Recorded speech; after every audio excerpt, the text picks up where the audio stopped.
नमस्ते।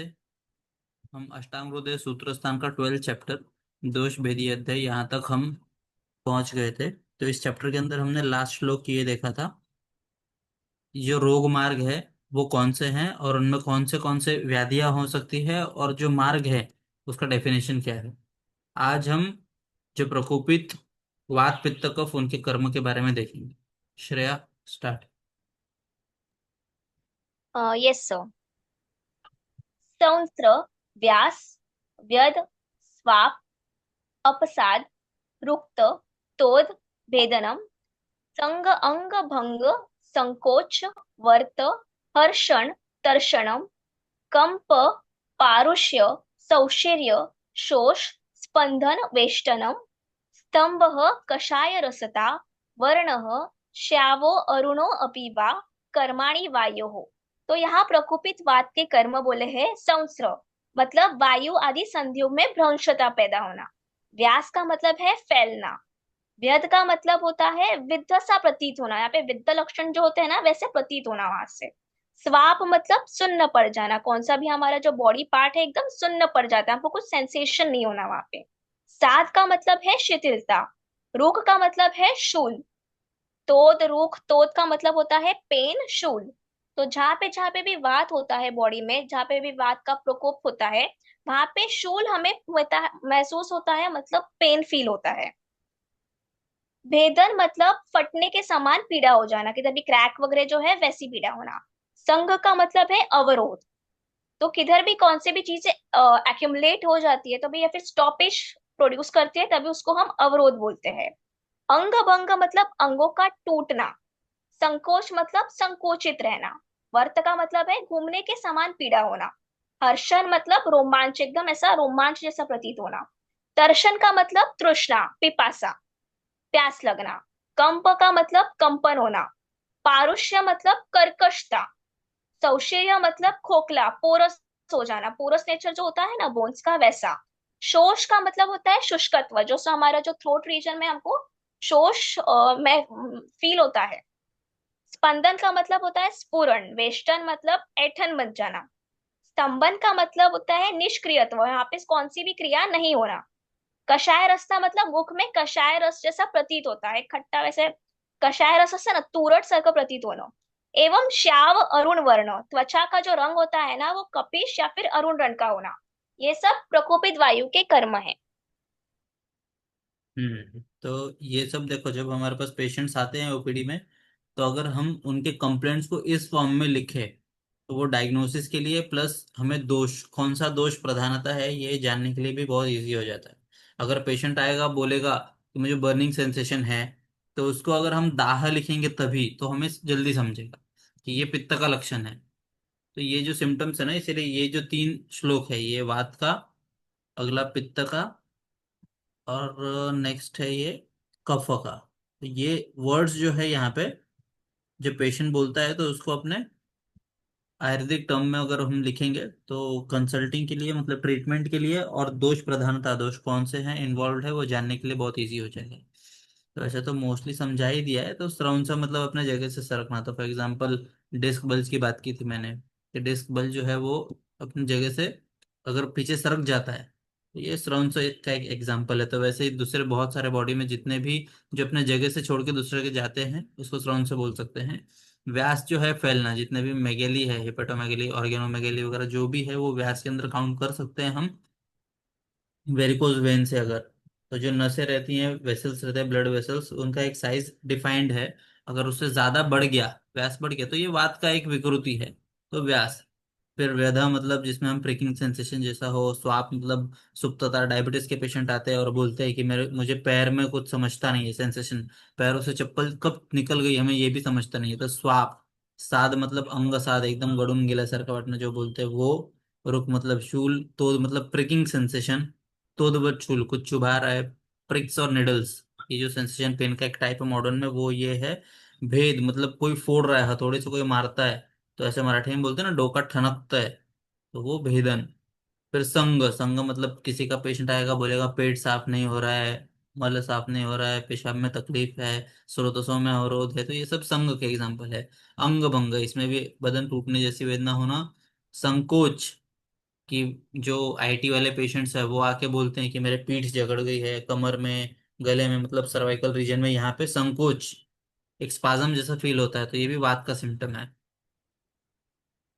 वर्त हर्षण तर्षणम, फिर हर्षण का मतलब रोमांच। जैसे कभी कभी तुम ज्यादा हम चल लेते हैं तो सैंडल पहन के अगर हम चले तो देखो पैर का आर्च है वो थोड़ा सा, जैसे उसमें हर्ष टाइप फील होता है, तो वो हर्षण, ओवर सेंसिटिविटी भी बोल सकते हैं उसको। तर्षण तृष्णाधिक्य वगैरह वो सब। कंप, जो पार्किंसनिज्म के पेशेंट है या किसी बॉडी का पार्ट, जैसे मेरे पास एक पेशेंट आए थे, वो मिल में काम करते थे, तो उनका एक्शन जो था वो ऐसे हाथ से पकड़ के वो डोरी को नीचे स्टैंप कैसे मारते हैं वैसा काम था। तो वो बार बार वो एक्शन करते थे, बार बार एक्शन करते थे वो। तो मैंने उनका जब ऑक्यूपेशनल हिस्ट्री पूछा तो उन्होंने बोला कि ऐसा काम है उनका। तो ये कंप वगैरह जो है ये वात की विकृति में आता है। कंप, पारुष्य, ये भी ड्राइनेस वगैरह जो है उसका एक लेवल है। फिर पारुष्य, शौशीर्य, पोरोसिटी वगैरह जो बोन्स में रहते हैं वो सब शौशीर्य। शोष, स्पंदन, जो थ्रॉबिंग टाइप जो पेन रहता है वो सब स्पंदन। और वेस्टर्न मतलब जो ऐसे रैप करने जैसा जो सिम्टम है वो वेस्टर्न। जब पेशेंट आता है और लूज मोशन का कंप्लेन बोलता है तो वो बोलता है पेट में मुरड़ा है, तो है एकदम ट्विस्टिंग टाइप ऑफ पेन जो है वो वेस्टर्न। तो ये सब रहेगा, कषाय रसता रहेगा मुख के अंदर। और वर्ण जो है कहीं पे भी किसी भी कोई भी पेशेंट आता है अगर वो वर्ण श्याव, ब्लैकिश कलर और अरुण कलर, ये दो कलर का कंप्लेन करेगा तो वहां पे वात इन्वॉल्व है, ऐसा हमें समझना चाहिए। नेक्स्ट। तो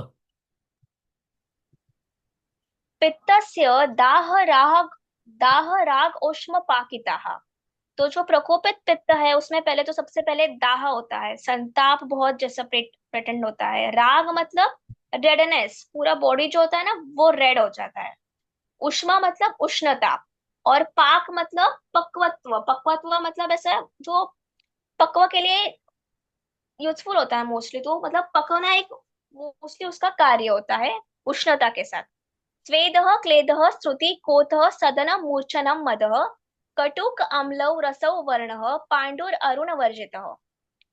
तो यहाँ पे स्वेद, स्वेद तो ऑब्वियसली जहाँ पे प्रकोपित पित्त होता है उसमें स्वेटिंग बहुत ज्यादा मिलेगा, क्योंकि पित्त का तो आश्रय आश्रय संबंध ही रक्त और स्वेद के साथ है। फिर क्लेद होगा, रक्त आदि विकार वगैरह जो होंगे वो उत्पन्न होंगे, स्वेद और रक्त के साथ होगा ही।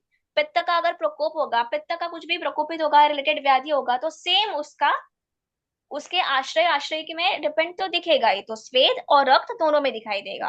श्रुति का मतलब है स्त्राव, डिस्चार्ज ज्यादा होगा। पोत का मतलब होता है सड़ना। सदन का मतलब होता है अवसाद। मूर्छन का मतलब मूर्छा आ जाना, ज्यादा अगर गर्मी बढ़ जाती है तो हमको चक्कर वगैरह आने लग जाते हैं, मूर्छा हो जाती है। मध और मुख में जो होता है कटु अम्ल रस का प्रतीत ज्यादा होना, जैसे वात प्रकोप होता था तभी कषाय रस का ज्यादा होता था।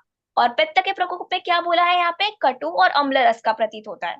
पांडु अरुण वर्जित, मतलब पांडु और अरुण वर्ण के अतिरिक्त अन्य रंग जो होंगे ना वो शरीर में उत्पन्न होंगे। पांडु और अरुण मतलब ब्लैकिश होगा, that won't show. This is प्रकोपित पित्त के कर्म। तो ये पित्त के सिम्टम्स है। दाह मतलब पूरे बॉडी में बर्निंग सेंसेशन या किसी पार्ट में भी, जैसे पेशाब में जलन होना, ये एक सिम्टम भी कभी कभी पेशेंट बोलते हैं। या जो फिशर के पेशेंट होता है वो मोशन की जगह पे एनल रीजन में बर्निंग सेंसेशन, तो दाह। राग मतलब ये भी फुल बॉडी में हो सकता है, या किसी एक सोरियासिस में अगर कोई पेशेंट आया और वो बोलेगा सिर्फ रेडनेस है, बर्निंग सेंसेशन और रेडनेस, तो राग। कहीं पे भी पेशेंट आएगा और कलर का अगर बोलेगा और उसमें रेडनेस है तो वहां पे हम राग राग लिखना है हमें। उष्म पाकिता, उष्म मतलब वो अगर टच करने में वार्म रहेगा तो उष्म। पाक, अब ये पाक मतलब जो डाइजेशन है वो दोनों लेवल पे, सूक्ष्म और स्थूल लेवल पे वो भी। और उसके बाद जो ये जो व्रण वगैरह है उसके अंदर आम अवस्था, उसके बाद पच्यमान अवस्था और पक्व अवस्था। तो ये जो अवस्था है, जो भी मेटाबॉलिज्म है, ट्रांसफॉर्मेशन है, वो सब काम पित्त का है। फिर स्वेद, पित्त में तो स्वेद रक्त ये हो दोनों का रिलेशन है, तो उसके अंदर जब स्वेद से संबंधित कंप्लेंट्स होंगे तो पित्त इन्वॉल्व है। क्लेद, ये आयुर्वेद के हिसाब से क्लेद जो है ये सभी बीमारियों का एक कारण है, क्लेद। तो शिथिलता वगैरह ये सब जो सिम्टम्स है ये इससे आती है। तो देखो जब रक्त पित्त में ये संप्राप्ति बताई है कि बॉडी में जब उष्णता बढ़ता है, रक्त में जब उष्ण गुण बढ़ता है तो वो जब पूरे बॉडी में ट्रैवल करता है तो बाकी सब धातुओं से, जैसे गर्मी में हम इंजन में या बंद रूम में चले जाए तो कैसे हमें पसीना आना चालू हो जाता है, वैसे ही जब रक्त में उष्णता बढ़ती है तो बाकी जो धातु है उनका द्रव गुण वो मेल्ट होके वो सब रक्त में मिक्स होते हैं, और फिर रक्त का वॉल्यूम वाइज जो प्रमाण है वो बढ़ जाता है, और फिर वो रक्त पित्त में ब्लीडिंग वगैरह चालू होता है। तो ये श्रुति, क्लेद, ये सब जो है उससे हमें याद रखना चाहिए, क्योंकि हमें ऐसा लगेगा क्लेद तो कफ से रिलेटेड हो सकता है, लेकिन रक्त से इस प्रकार से रिलेटेड हो सकता है।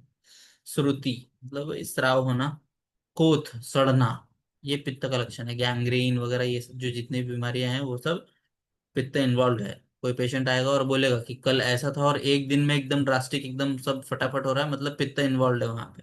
अगर फैलना बहुत फास्ट है तो वात इन्वॉल्व है, लेकिन जो ट्रांसफॉर्मेशन है अवस्थाओं में वो पित्त की वजह से है। फिर सदन वही अंग साध, कुछ काम करने की नहीं, इच्छा नहीं होना, वो सब मूर्छन मद, ये सब सम्मोह, डिल्यूजन, वो सब पित्त का सिम्टम है। कटुक अम्ल रस के अंदर कटु अम्ल रस प्रधान होना, और पांडु अरुण वर्जिता, जितने भी कलर हैं वो पांडु मतलब वाइटिश, और अरुण कलर, अरुण हमने देखा वात का, और पांडु जो है ये कफ का, ये दोनों कलर छोड़ के बाकी हरित नील श्याव पीत ये सब जितने भी वर्ण हैं वो सब पित्त से रिलेटेड है। नेक्स्ट। प्रकोपित कफ के कर्म। श्लेष्मणः स्नेह काठिन्य कंडु शीतत्व गौरवम बंध उपलेप स्थैमित्य शोफ अपकति अतिनिद्रताः वर्ण श्वेतौ रसौ स्वादु लवणौ चीरकारिता। तो प्रकोपित कफ के कर्म में कौन सा होता है? सबसे पहला स्नेह। स्नेह मतलब स्निग्धता, वो कफ के गुण में ही आता है। तत्र स्निग्ध, स्निग्ध शीतो गुरुर्मंद श्लक्ष्ण मृत्न स्थिर कफो। तो स्निग्धता जो है वो कफ का पहले गुण ही है। काठिन्य मतलब कठोरता। कंडु का मतलब होता है खुजली जैसा प्रतीत होना। शीतत्व मतलब शिथिलता मतलब शैत्य, जो कफ का ऑलरेडी गुण ही है।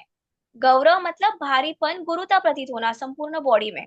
जो कफ प्रकृति वाला व्यक्ति होता है वो मोस्टली एक ही जगह पे बैठा रहता है, तो उसका वजन ज्यादा बनने के चांसेस ज्यादा होते हैं और गुरुता भी बॉडी में ज्यादा होता है। बंध मतलब बांधना, जो ऑलरेडी कफ का, श्लेषक कफ का तो संधियों को बांधने का काम ही होता है। उपलेप करता है। स्थैमित्य मतलब आलस्य। आलस्य जो होता है वो प्रकोपित अगर कफ बॉडी में बढ़ गया तो इंसान ज्यादा आलसी बन जाएगा। शोफ, अपकति मतलब पाचन का न होना। अति निद्रता, ज्यादा नींद लेगा। श्वेत वर्ण मतलब त्वचा का श्वेत हो जाना। मुख में मधुर और लवण रस का ज्यादा प्रतीत हो जाता है। और चीरकारिता मतलब देर से कार्य करना, मतलब आलस इतना भरा होता है कि कोई भी कार्य जो होता है वो डेट से लेट ही देना या फिर लेट ही कंप्लीट करना। ये हम्म। प्रकोपित कफ के। हाँ, तो चीरकारिता से हम बीमारी में भी ले सकते हैं, कि सोरेसिस के पेशेंट आते हैं और उनको हम जब पूछते हैं कि ये फैलता कितने, इसका कितना है ग्रोथ रेट, इसका कैसे है, तो वो बोलेगा कि ये एक पैच यहीं पे था और 3-4 साल से यहीं पे है, कहीं पे बढ़ा ही नहीं है, तो ये चीरकारिता लॉन्ग टर्म, लेकिन उसका जो स्प्रेड है वो बहुत स्लो है, तो वो चीरकारिता। अगर कोई पेशेंट बोलेगा कि ये यहाँ पे था और 1 महीने में पूरे बॉडी पे फैल गया, तो वात और पित्त को हम समझ सकते हैं। जो गति है वो इसमें चीर का रहता है एकदम मंद गति से, तो वो कफा में हम कंसिडर करेंगे। बाकी सब तो सिंपल है, वर्ण के अंदर श्वेत वगैरह है, बाकी सब सिंपल है। नेक्स्ट। अभी जो दोष लक्षण है इसका एक्चुअल जो प्रयोजन है उसके बारे में बताया गया है। इत्यशेषाम व्यापी यद उक्तम दोष लक्षणम दर्शनाद्यैर वहितस्त स्तमयुग्योपलक्ष्ये व्याध्यस्तवसात् विभागद्यः पश्य पश्यनार्तान प्रतीक्षणम। इसका मतलब है सभी दोषों के जो लक्षण कहे गए हैं वो सभी रोगों में मिलते हैं ऑलमोस्ट। तो रोग का जो विभिन्नता होती है वो अवस्था के अकॉर्डिंग हमको जानना चाहिए। ये चिकित्सक जो है वो प्रतिक्षण रोगियों को देखते देखते उसका दर्शन स्पर्शन प्रश्न, इन तीनों मार्गों से हमको कौन सा प्रकोपित हुआ हुआ दोष है इसके द्वारा सावधान होकर रोग का परीक्षण करना चाहिए। इति एष, तो इस प्रकार से हमें हमने सब दोषों के लक्षण वगैरह सब बता दिए हैं। ये लक्षण बताने के बाद आप आयुर्वेद में कौन से त्रिविध जो व्याधि रोग परीक्षा, रुग्ण परीक्षा, वो कौन से? दर्शन स्पर्शन प्रश्न। तो दर्शन आद्य अवहित ततः सम्यक उपलक्षित, इन सबको दर्शन आदि से अवहित मतलब फुल कंसंट्रेशन से हमें उपलक्षित जानना चाहिए। व्याधि अवस्था विभागज्ञ, व्याधि कौन सा है सबसे पहले, तो उसके बाद उसकी अवस्था कौन सी है, पश्चान आर्तन प्रतीक्षणम, और क्षण क्षण में हर एक स्टेज पे हमें उसको ध्यान से देखना चाहिए, समझना चाहिए उस वैल्यू। ठीक है, नेक्स्ट। अभी चिकित्सा अभ्यास का महत्व बोला गया है हमें। अभ्यासात् प्राप्यते दृष्टिः कर्म सिद्धि प्रकाशिनी रत्नादि सदस्य ज्ञानम न शास्त्रादेव जायते। इसका मतलब है हम किसी भी रोगी की चिकित्सा करते हैं तभी उस हम कर्म में सिद्धि मिलती है, वो चिकित्सा सफल हो जाती है। तो वो प्रदान करने वाली दृष्टि बार बार हमें अभ्यास करने से, एक्सपीरियंसेस से, कभी हम लोग फेल हो जाएंगे तो कभी हमको सफलता प्राप्त होगी, तो उससे हमें कुछ ना कुछ एक्सपीरियंस मिलेगा। तो बार बार उसी प्रकार से अभ्यास करने से ही प्राप्त होती है। जिस प्रकार रत्नों की जो हम परीक्षा करते हैं, श्रेष्ठता या अश्रेष्ठता, ये जो कौन सा भी रत्न हम देख रहे हैं वो सच्चा है कि मतलब कितना, हम लोग 22%, 24 कैरेट गोल्ड जैसे हम बोलते हैं, तो उसी प्रकार से जो शास्त्र का ज्ञान होता है, तो शास्त्र का जो ज्ञान होता है वो ऐसे नहीं होता, तो अपितु बार बार उसे देखने से, परखने से होता है। हाँ, तो यहाँ पे दोनों चीज का इम्पोर्टेंस बताया है। एक तो जो थ्योरेटिकल नॉलेज है वो, उसके बाद प्रैक्टिकल नॉलेज। तो उन्होंने पहले सिम्टम्स वगैरह ये सब जितने भी है सब थ्योरेटिकली उन्होंने बता दिया कि ऐसा है, ऐसा है, ऐसा है, वात के प्रकोप ऐसा है, वात के स्थान ये है वो है। लेकिन उनके बाद उन्होंने क्या बोला पिछले श्लोक में, कि दर्शन आदि अवहित तत्त सम उपलक्षित, कि दर्शन आदि से, दर्शन स्पर्शन प्रश्न, तुम प्रैक्टिकली भी जाके ये सब से उपलक्षित उसको जानो। है ना, सिर्फ पढ़ लिया, मेरे दिमाग में सब है, मैंने ऑपरेशन बुक में पढ़ लिया और मैं कल ओटी में जाके ऑपरेट करूंगा, ऐसा होगा क्या? नहीं होगा। जब तक मैं पढ़ा तो है, लेकिन जब तक मैं बहुत बार उसको देखूंगा नहीं, उसके बाद फिर मैं अप्लाई करूंगा। तो इसीलिए अभ्यासात प्राप्यते दृष्टि, अभ्यास से मुझे दृष्टि मिलेगी। जैसे अभी हम पढ़ रहे हैं, तो अभी मैंने बताया कि सिम्टम्स ये है वो है ऐसे ऐसे है, तो तुमको एक विजन मिलेगा कि हाँ ऐसे सिम्टम लिखना चाहिए तो इससे दोष पता चलेगा, या ये इसको सिम्टम ऐसे बोलेगा तो इसको आयुर्वेद में ऐसे बोलते हैं, तो ये प्राप्यते दृष्टि। लेकिन कर्म सिद्धि प्रकाशिनी, उसके लिए क्या होगा, रत्नादि सत सज्ञानम, मतलब रत्न जो है उसके बारे में हम लोग सब पढ़ लेंगे बुक में कि जो सोना है वो ऐसा दिखता है, चांदी ऐसे दिखता है, ये सब। लेकिन वो न शास्त्रा देवम जायते, उनका जो ज्ञान होगा वो जब तक मैं उसको हाथ में लेके उसको अच्छे से परखूंगा नहीं, तब तक मुझे नहीं होगा। तो वैसे ही न शास्त्रा देव जायते, सिर्फ शास्त्र पढ़ने से ही मुझे नॉलेज नहीं आएगा, प्रैक्टिकल इंपॉर्टेंस भी जरूरी है। नेक्स्ट। अभी रोगों के तीन भेद बताए गए हैं। दृष्टापचारजः कश्चित् कश्चित् पूर्वापराधजः तत्संकरात् भवत्यन्तहो भवत्य अन्यो व्याधिरेव त्रिधा स्मृतः। तो व्याधियों के तीन प्रकार कौन से बेसिस पे बताए गए हैं? पहले तो जिसमें रोग का कारण दिखाई पड़ता है, बिकॉज ये खाया है तो इसकी वजह से रोग उत्पन्न हुआ है, तो वो दृष्टापचारज है, मतलब वो दृष्टि कर्मज है। दूसरा कौन सा कैटेगरी है? जो पूर्व जन्म के अपराधों से होता है उसको हम अदृष्ट कर्मज व्याधि बोलते हैं। और तीसरा जो इन दोनों के संयोग से होता है, तो पहले तो दिख रहा है कि भाई इसने ऐसे ऐसे खाया है जो दृष्टि से विजिबल है, जो पता चल रहा है, और दूसरा जो है वो पूर्व कर्म है उनके बेसिस पे। और तीसरा जो है वो दोनों के संयोग से जो उत्पन्न होता है उसको हम दृष्ट अदृष्ट कर्मज व्याधि बोलते हैं। तो इसमें व्याधि के तीन टाइप्स बताए हैं। दृष्ट अपचार, कश्चित पूर्वापराधजः तत्संकरात् भवति अन्यो व्याधिरेव तृतीयः स्मृतः। तो अपचार मतलब जो भी हम अपथ्य करते हैं उसकी वजह से दुष्प्रकोप, और उसकी वजह से जो व्याधि होगा वो अपचारज व्याधि। कश्चित पूर्व अपराध जहा, तो पूर्व का मतलब क्या होता है, आज तक इस क्षण के पहले जो मैंने जितने पाप किए हैं, कल मैंने आइसक्रीम खाया, कल मैंने पार्टी किया, उसका रिजल्ट मुझे आज मिलेगा, ये एक हो सकता है। या तो फिर पूर्व जन्म में मैंने क्या किया, पिछले जन्म में। पेशेंट आते हैं और एकदम पथ्य करते हैं, कुछ भी बाहर का भी नहीं खाते हैं, टाइम से खाना खाते हैं, कुछ रीजन नहीं मिलता है, लेकिन फिर भी उन्हें कुछ ना कुछ बीमारी होती है। ये पूर्व अपराध है, ये हमें समझना चाहिए। तो जब शास्त्र में हमें निर्देश किया गया है कि भाई कर्म होता है, तो हमें इस चीजों पे बिलीव दिखाना चाहिए। वो पेशेंट कोई कोई आते हैं बोलते हैं कि ऐसा कर्म वगैरह मैं मानता नहीं हूँ, भगवान वगैरह मानते नहीं, तो उस समय हमें मन में रखना चाहिए, उनसे इस चीज पे बहस नहीं करना चाहिए। मेरे साथ एक बार एक केस हुआ था कि वो आते थे और जब भी वो 6 बजे, उनको पहला नंबर चाहिए रहता था, 6 बजे ओपीडी में आते थे। और मैं तब 6 बजे ओपीडी में धन्वंतरी मंत्र बोल के फिर ओपीडी स्टार्ट करता हूँ। तो मैं, मतलब एक बार वो आए, उन्होंने कुछ नहीं बोला, अगली बार आए फिर वो ऐसे बजाने लगे, मैं बोला मैं 2 मिनट में पूजा कर रहा हूँ, फिर उसके बाद ओपीडी स्टार्ट करूंगा। तो थर्ड टाइम उन्होंने बोला मुझे क्या आप इन लोग चीजों पे विश्वास करते हो? आप तो डॉक्टर हो, साइंस आप जानते हो, तो फिर भगवान वगैरह ये सब क्या मानते हो? मैं तो ये सब कुछ मानता नहीं हूँ। और उनको फेस के ऊपर एक सफेद दाग था, सफेद दाग, जिसकी ट्रीटमेंट वो मेरे पास चालू थी उनकी। तो मैंने ट्रीटमेंट दी, आज 2 महीने 2.5 महीने हो गए। आता था जाता था वापस, मतलब अच्छा रिजल्ट नहीं मिल रहा था उनके अंदर। तो बाद में मैंने उनको ये जब हिस्ट्री पूरी वापस एक बार फाइल खोल के देखा, तो मुझे ध्यान में आया कि मैं जब भी ये 6 बजे आते हैं पूजा करता हूँ, और हर बार ये उसके ऊपर कुछ ना कुछ बोलते हैं। तो मैंने उनको ये चीज बताया कि देखो, आपको विश्वास नहीं है ना, तो आप उस चीज को बोलो मत, आप अपने मन में रखो। मतलब उसके बारे में आप इग्नोर करो कि ऐसा कुछ है ही नहीं, ये मन में लाओ ही मत। तो इसीलिए वहां पे उन्होंने ये बंद किया। और उसके बाद 1 महीने बाद रिजल्ट देखने को मिला मुझे, पूरा क्लीन हो गया एकदम। तो फिर उनको भी विश्वास आया कि हाँ ठीक है।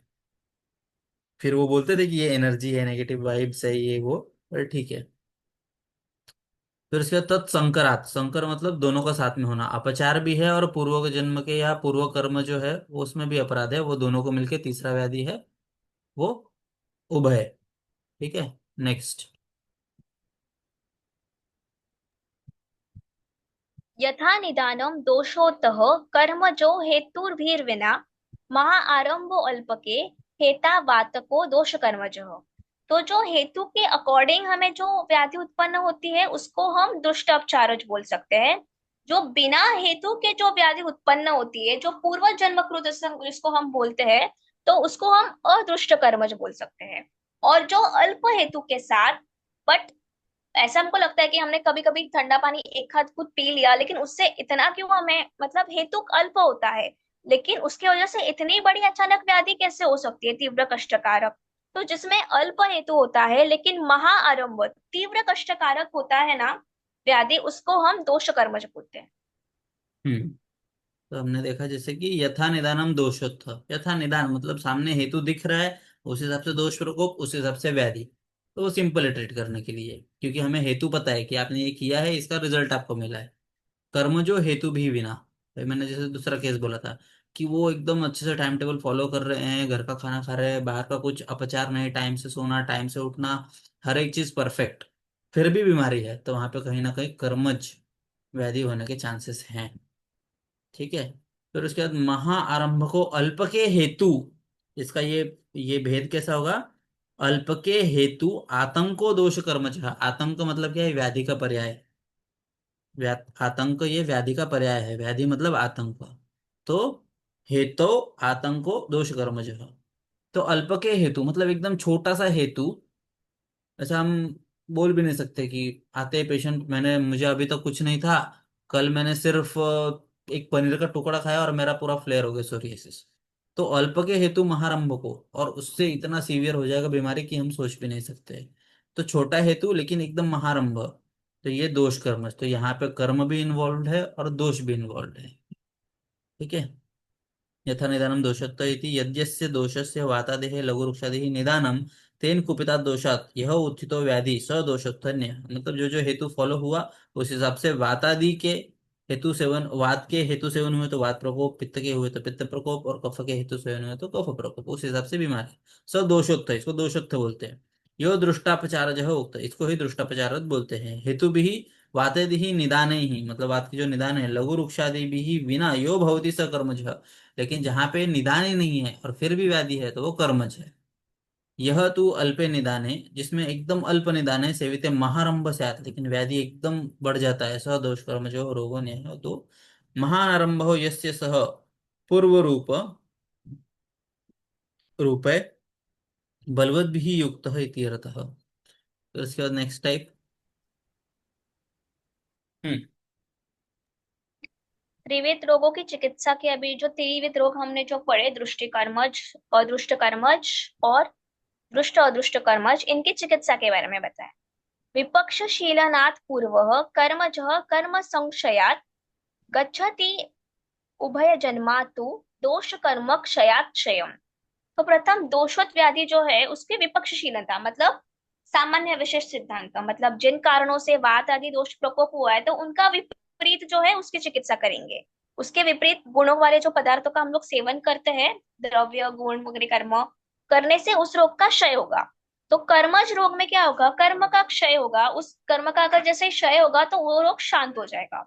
उभय जन्मा रोग मतलब दोष और कर्म इन दोनों का क्षय होने पर वो रोग व्याधि शांत हो जाएगा या उसका शमन हो जाएगा। हम्म।